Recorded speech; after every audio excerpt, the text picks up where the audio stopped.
I'd like to ask your attention for somebody coming from the UK who is an expert in communication and social media regarding facility management.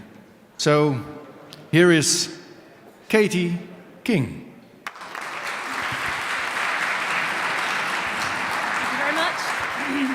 Thank you very much, everybody. I'm here to try and protect you from extinction, to stop you being like me. I wake up every morning with two gorgeous daughters and feel like a bit of a fossil, a little bit of a dinosaur. And I look around the room and there's lots of people younger than me, a couple older, I'm 47. And I looked at social media about 5 or 6 years ago and it was beginning to creep over my head. And luckily I went and got trained. And then a few years later, I was on the other side of the fence training people like Saatchi, companies like ISS and CBRE and Norland and Mighty and many others. So in the UK, I work for people like the Facilities Management Association, but I'm a little bit of a mini case study in why you should be doing social media, because I'm here standing in front of you. I'm just running a 10-man little agency in Tunbridge Wells in Kent. But because of my tweeting and blogging and posting about facilities and social media and LinkedIn, I came to the attention of the BBC, TV and radio in the UK. And then by carving a little niche in social media for facilities, I'm here today and I've spoken in Barcelona and many other places. So I just want to share a little bit of a few nuggets of wisdom. I want to empathize with those of you in the room who are 45 plus, who feel very nervous about social media, who feel as if it's going over their heads. And this is the reason why. This is the reason why.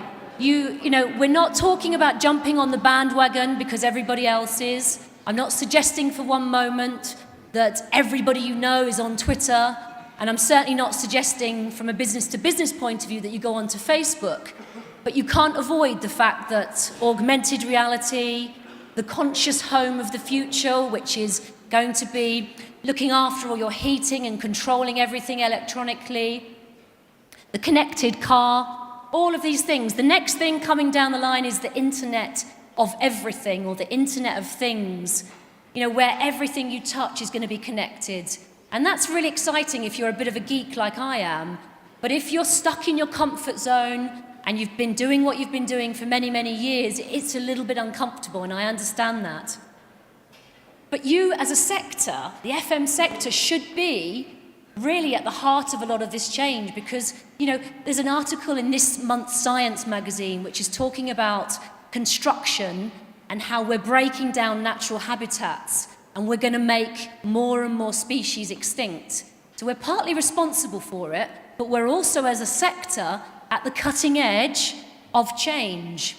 You know, of all the waste and all the energy and all of the amazing technologies that are happening. So as a sector, you should be prepared.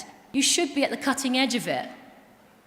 This kind of thing, you know, exciting robots of the future that are going to be doing the facilities, watering your plants. I've worked with ISS for 18 months. They listed on the Danish Stock Exchange a couple of months ago, and we spent 18 months with them digitizing them, using video blogs. The first video blog that went live from the CEO was watched by one of their major customers, who basically said, and we know the silos that have been discussed a few times today, silos, the different mentalities, sometimes different P&Ls basically competing with one another. And this particular big brand, a big bank in the City of London, said to the CEO, I didn't know you did that. I watched that on your video blog. Come in and talk to us. And they won business on the back of a simple video blog. This is the reality. You know, we expect great things, but the reality is many of us, many of you, are a bunch of dinosaurs, and I include myself in that at times. I certainly feel like it. But that's what we're trying to break down, and I want to suggest to you, and what I see in facilities so often, are people saying, I wouldn't go on Twitter. We've touched upon it. We had that intern in. They looked at that Twitter thing. It doesn't work. It's a load of rubbish. And the reason it doesn't work is they bring in someone from work experience. They don't spend any money on it. They don't do it strategically. They don't align it with their business goals. And that's why it doesn't work. What we have to do is look at how it works, how digitalization and how communications today is radically transformed because we are living in the new industrial revolution. That's moved on and we are living in a very, very different age. And so what we're trying to do here is think of the way that you set your business up, the way you get the right people in place, you train people, you align it with all of your business goals, and you basically approach it in a very different way. This is our little infographic here, which is really showing how social media joins up all the dots. Everyone thinks it sits with marketing, but actually it should sit at the board table because it has a huge impact on every department in the company. If you think of LinkedIn as one platform, it has radically altered the face of recruitment of staff. So HR, human resources, is absolutely essential. IT need to look at bring your own device. They need to give people in the organization access to the platforms. They need to make the website link up to LinkedIn and all of the different platforms. So it's not just about marketing. It's about management teams and boards of companies thinking, how are we going to retain the customers that we've already got? How are we going to grow them? How are we going to cross-sell landscaping services and defense services and all kinds of construction and property? That's really what we're trying to do. So my start point of social media is this. It's not, let's tweet and say how wonderful the EFMC conference is, which I've been doing, by the way, with the right kind of hashtagging. But on the right-hand side, where are our customers, our partners, our potential partners, the think tanks, the consultants? Are they using social media? If they're not, are they influenced by the media and the other analysts who are involved in those? So it may be not directly that all of your customers today are using these platforms, but I bet your bottom dollar, a couple of months down the line, they will be. And many of you, I know, because we've all been connecting through the lovely networking wall today, many of you are on LinkedIn, but so many people just scratch the surface of LinkedIn. They don't use it for bids, they don't do their homework on companies they're pitching to. You know, you might have 1,000 connections, but you could go into an EFMC or a Building Futures group or a Facilities Management Association group that has 15 or 20,000 members and get your message out to a huge number of people. So it's that viral nature of communications that we're talking about. And we're really talking about a process of planning and listening. I'm sure you've all heard of the topic big data. We're not just interested in all these new platforms which give you new places to post to in a one-way kind of static fashion. We're interested in two-way communications, engagement, that really is about getting data on companies. So we're interested in social listening as well, finding out what your competitors are doing, getting great pricing, getting information on your competitors. And so really what this all boils down to, and it's happening here live, we might be dinosaurs on social media, many of us, but you're doing the right thing by being here this evening. You're networking, you're going to conferences, you're playing golf, you're having dinners and coffees, and you're building great relationships. But you might meet 20, 50, 100 people here. If you post in LinkedIn and Twitter, you could extend that to 10,000 or more. So this is what we're trying to do, just really briefly. You're talking about a start point and an end point. What is your journey? What journey are you trying to take your potential customers on to win them? And mixed in with all of that is the need to do community building, to build relationships, maybe a bit of paid-for advertising, because especially if you use a platform like Facebook. But it all boils down, if you're going to do it or not, to the top of the organization and the culture that you work within. And more often than not, you have great marketing teams, but the board don't touch this. Often, and I'm going to be controversial, white, middle-class men are in charge of many of these organizations. And it's those sort of people that we try and coach to use these platforms, because they're the ones that are scared of them.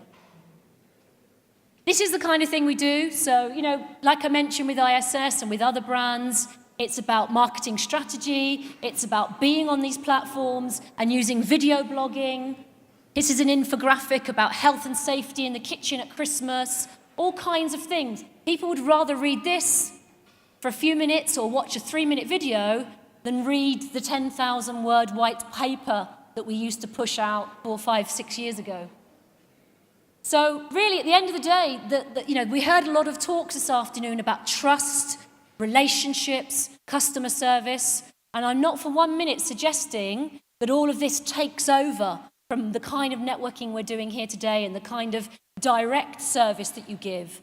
But there's no doubt, and especially the big brands in retail are very good at this, they do very good customer service over LinkedIn and Twitter and other platforms. So if you can extend relationships, so you keep popping up on somebody's radar all the time, in addition to seeing them at these events, you're going to have a much better success rate. But at the end of the day, it is about people.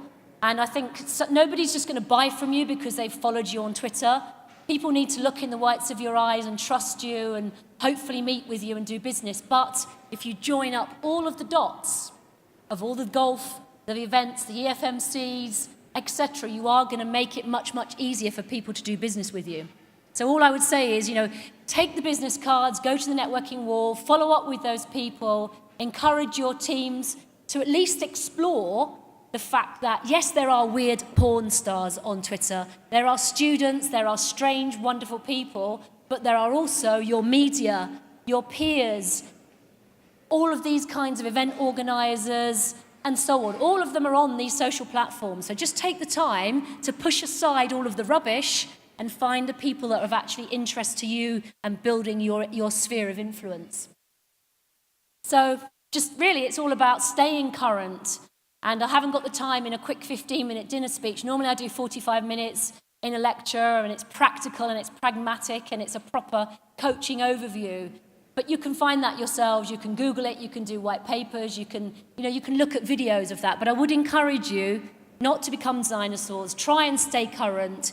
Try and think beyond everyone saying, about hashtag to bashtag with what's been happening in the New York Police Department and all the problems McDonald's has been having with its hashtag McD. Yes, there are people who are looking to bash people on Twitter, but they are very small majorities. So all of the things you're seeing in the news about the security issues, yes, it's true, but that's a very, very tiny percentage. And there's a lot of good business to be done on social media if you take the time to build and extend the relationships you've already got. So thank you very much for your time. Thank you.